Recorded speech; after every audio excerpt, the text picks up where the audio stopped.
Hello, Happy New Year to everyone. ইংৰাজী নৱবৰ্ষৰ আটাইকে আন্তৰিক শুভকামনা জনাইছো। 2023 বৰ্ষটো যাতে সকলোৰে ভালে কুশলে যাওক তাকে আশা ৰাখিছো। যিহেতু নতুন বছৰ সোমাইছে গতিকে কিবা কিবি স্পেশাল খানা বনাবলৈ মন গল। গতিকে প্ৰথমেতো মই এটা কেক বনালো, হ্যাপি নিউ ইয়াৰ কেক।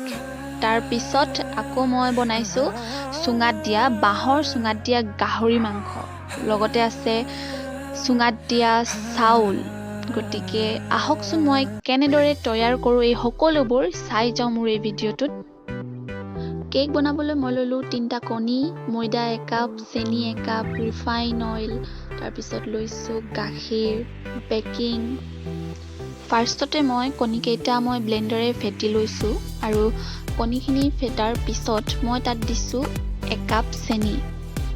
মই ইয়াত পাউডাৰ চেনি লৈছো যাতে সোনকালে মিক্স হয় বস্তুটো, নহলে গোটা চেনিটো ললে অলপ টাইম লাগে যিহেতু, গতিকে মই পাউডাৰ চেনিটো ব্যৱহাৰ কৰিছো।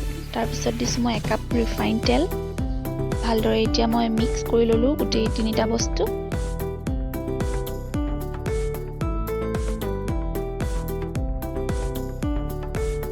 এতিয়া মই ইয়াত দি দিছো 1 কাপ ময়দা। এতিয়া মই ইয়াত দি দিছো বেকিং পাউডাৰ। তাৰ পিছত ভালদৰে এতিয়া গোটেইখিনি মিক্স কৰিম আৰু মই ইয়াত এড কৰিম গাখীৰ।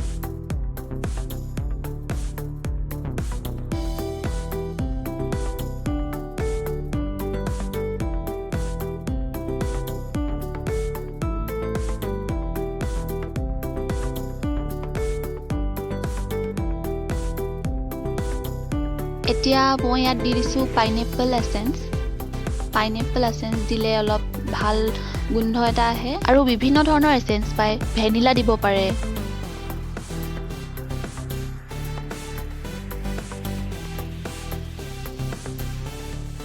গোটেই মিশ্ৰণখিনি এনেকুৱা ধৰণৰ হৈ গলেই আপোনালোকে গম পাব যে এই কেক বনাবৰ বাবে ৰেডি হৈ গৈছে।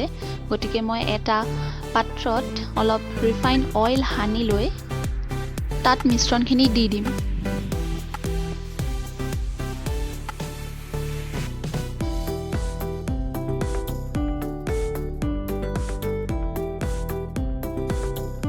মই কেকটো সিজিবলৈ ঘৰত ব্যৱহাৰ কৰা প্ৰেছাৰ কুকাৰটোৱে ব্যৱহাৰ কৰিছো। এয়া দেখিছেনে মোৰ কেকটো বনি ৰেডি হৈও গ'ল। প্ৰেছাৰ কুকাৰতে বহুত ধুনীয়া কেক বনাব পাৰে।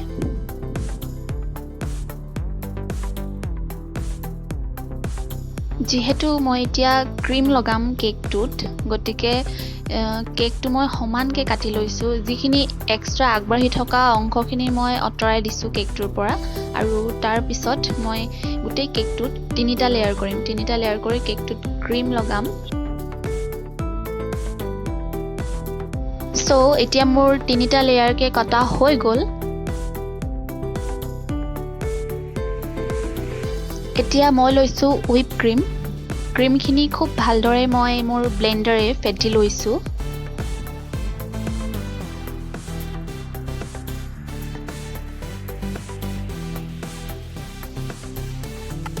এতিয়া চাওকচোন মই কিদৰেনো কেকটো আইচিং কৰো।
এতিয়া মই ব্যৱহাৰ কৰিম লিফ নজেলটো।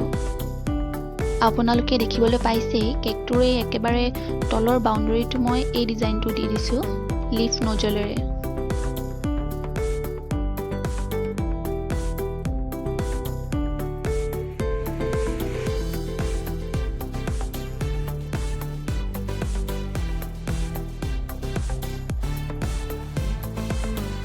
এতিয়া কেকটোৰ ওপৰত মই ৰ'জ জোপামান বনাই দিম। এডাল লাঠি লৈ মই ৰ'জ বনাইছোঁ।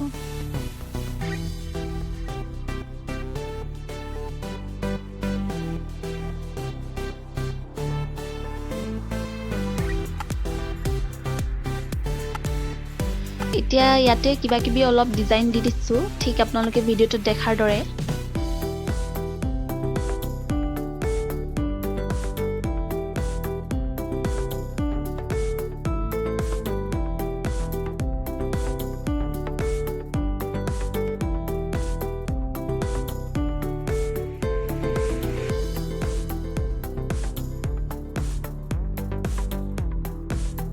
এতিয়া মই ইয়াত লিখি দিছোঁ হেপী নিউ ইয়েৰ 2023।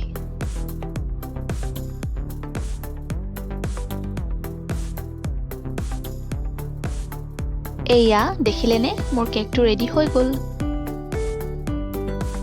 কেকটো বাৰু দেখিলেই ৰেডি হৈ গ'ল। নেক্সট এতিয়া বনাম বাঁহৰ চুঙাত দিয়া গাহৰি মাংস আৰু চাউল চুঙা। চুঙাত দিয়া চাউলখিনি হৈছে বৰা চাউল। প্ৰায় 5 ঘণ্টামান সময় মই পানীত তিয়াই ৰাখিছিলোঁ।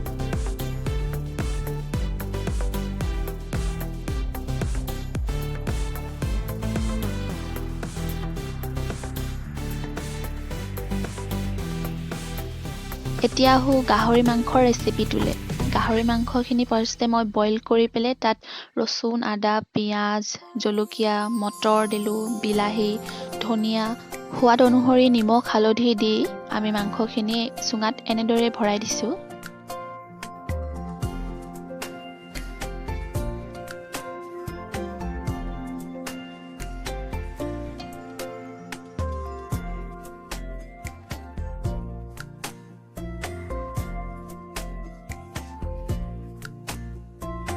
এয়া দেখিছেনে আমাৰ চাউলৰ চুঙাকেইটাটো বাৰু হৈ আছে।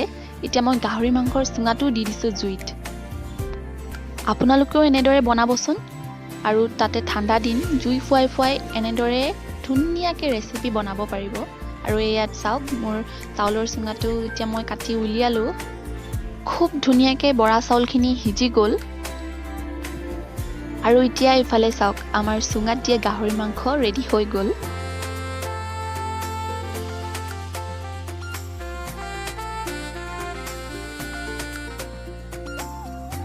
খুবেই টেষ্টি আছিলে চুঙাত দিয়া চাউলৰ ভাত, লগতে চুঙাত দিয়া গাহৰিৰ মাংস। আপোনালোকেও কেতিয়াবা ট্ৰাই কৰি চাবচোন। ভাইটি ভণ্টিহঁতৰ লগত নিউ ইয়েৰ বুলি মই বনোৱা কেকটোকে কাটি দিলোঁ আৰু।